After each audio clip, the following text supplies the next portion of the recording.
एक और champions trophy जीतकर भारतीय क्रिकेट टीम के लिए लोग जश्न मना रहे थे, तो दूसरी ओर रविवार देर रात करीब 10 बजे इंदौर का महू जलने लगा। या यूं कहें कि उत्पातियों की भीड़ ने जलाने की पूरी तैयारी कर दी थी। हालांकि किसी तरीके से बवाल थम तो जरूर गया, लेकिन अपने पीछे काफी सवाल छोड़ गया। मध्य प्रदेश के इंदौर जिले के महू इलाके में भारत की जीत के बाद 100 से ज्यादा लोग 40 से ज्यादा बाइक सवार होकर जुलूस निकाल रहे थे। आरोप है कि इसमें शामिल लोग जय श्री राम के नारे लगा रहे थे। इसी दौरान जामा मस्जिद के पास आतिशबाजी को लेकर कुछ लोगों के साथ विवाद हो गया और देखते ही देखते दोनों पक्षों से पत्थरबाजी शुरू हुई और फिर कई गाड़ियों को आग के हवाले कर दिया गया। यह उत्पाती भीड़ दोनों तरफ से थी। हालांकि पुलिस ने बाद में हालात को काबू में कर लिया। इस पूरे मामले पर दोनों पक्षों से अपनी बातों को रखा गया। हालांकि शहर काजी ने इस मामले पर दोनों ही पक्षों को जिम्मेदार ठहराया। बिना किसी पक्ष का बचाव करते हुए शहर काजी ने आरोप लगाया मस्जिद के सामने से जुलूस निकालना प्रतिबंधित था, फिर भी ऐसा किया गया। मस्जिद के पास शरारत हुई और मैं दावे के साथ कह सकता हूं कि शुरुआत दूसरे पक्ष से हुई। शहर काजी ने आगे बताया, दोनों तरफ से पत्थरबाजी हुई थी, कोई दूध का धुला नहीं है। मुस्लिमों की दुकानें और गाड़ियां भी जली। प्रशासन की चूक भी रही। उन्हें शायद नहीं पता था कि भारत न्यूजीलैंड मैच में भी ऐसा हाल हो सकता है। उन्हें तो भारत पाकिस्तान का मालूम था, लेकिन कल कोई तैयारी नहीं थी। मेरी अपील है कि शांति बहाल हो और दोषियों पर कार्रवाई हो। बाकायदा पूरे देश में ये माहौल बनाने की कोशिश की जा रही है या खबर फैलाने की कोशिश की जा रही है कि मुसलमान को इंडिया की जीत से नाराजगी थी और इस तरह से ये मामला बिगड़ा है और मुसलमानों की वजह से ये सब कुछ हुआ है। ये एक गलत बात फैलाई जा रही है और इस चीज़ से हमें बहुत दुख हुआ है। मुस्लिम कौम को या मुस्लिम समाज को इस तरह बदनाम करने की कोई ज़रूरत नहीं है। मुसलमान भी इसी देश के वासी हैं। ये परसेप्शन चूँकि देश में बहुत सारे लोगों ने पहले से ही बना रखा है कि मुसलमान जो है वो देश विरोधी हैं, और जबकि कहानी यहाँ पर जो शुरू हुई है वो इस तरह शुरू हुई है कि सबसे पहली चीज़ शासन प्रशासन से जिस तरह की चूक हुई है, उन चूकों के चलते यहाँ पर यह हादसा हुआ है।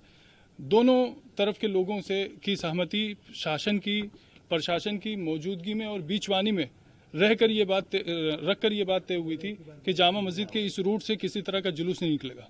रात को जो जुलूस निकला उसकी पहली बात तो कोई परमिशन नहीं थी, उसकी कोई आगवानी करने वाला नहीं था। वो एक उपद्रवियों की भीड़ थी। वो इंडिया की जीत के नाम पर मस्जिदों और धर्म स्थलों के बाहर सिर्फ शोर शराबा करना और नारा करना उनका काम था।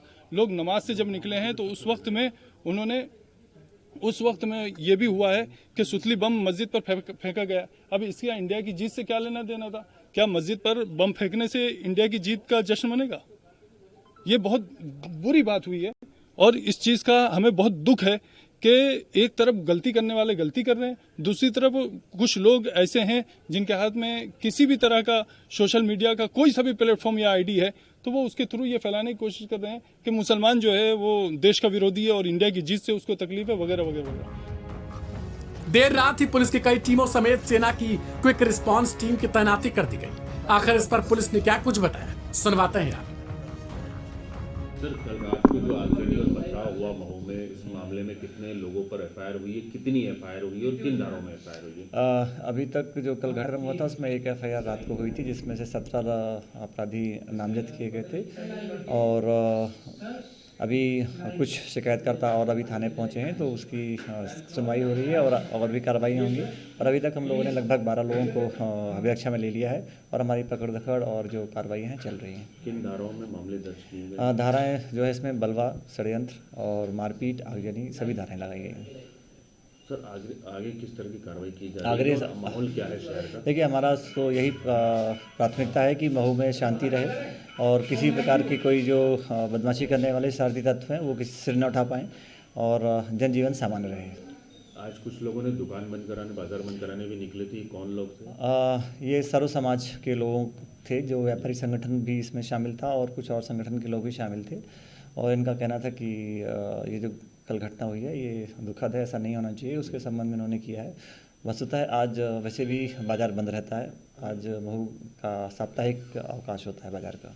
फोर्स कितना और कहाँ से? फोर्स जहाँ जहाँ हमारे संवेदनशील पॉइंट हैं उन सभी जगहों पे लगाया गया और पर्याप्त फोर्स लगाया गया। सामान्य आवाजाही और बिल्कुल सामान्य है, बिल्कुल सामान्य जीवन यापन है, जैसा कि आप ने अभी देखा होगा, बिल्कुल सामान्य है। जिस मस्जिद के पास सर जो घटना हुई थी तो वो मस्जिद आज भी चालू है? हाँ, मस्जिद में भी लोग आप जाके देख सकते हैं, बिल्कुल सामान्य है, जैसी रोज रहती है वैसे ही है। बाकी शेष धर्म स्थलों की सुरक्षा सभी जगह सब एब्सोल्युटली अंडर कंट्रोल और नॉर्मल है, कहीं कोई ऐसी बात नहीं। जो संवेदनशील स्थान है उन लोगों को हमारी नज़र है इस पर। क्या अपडेट है महू की घटना में? कितने लोगों पर एफआईआर हुई है, कितने एफआईआर हुई और कितने लोगों की गिरफ्तारी हुई है? महू में अभी एफआईआर की जा रही हैं। अभी तक 2 एफआईआर ऑलरेडी हो गई हैं और जो आरोपी लिखवाए जा रहे हैं उनको क्या कहते हैं गिरफ्तार भी पुलिस कर रही है। सीसीटीवी फुटेज भी पुलिस लगातार चेक कर रही है और उन वीडियो रिकॉर्डिंग्स को एकत्रित करके जिन लोगों ने शांति भंग करने की कोशिश की उनको भी पुलिस गिरफ्तार कर रही है।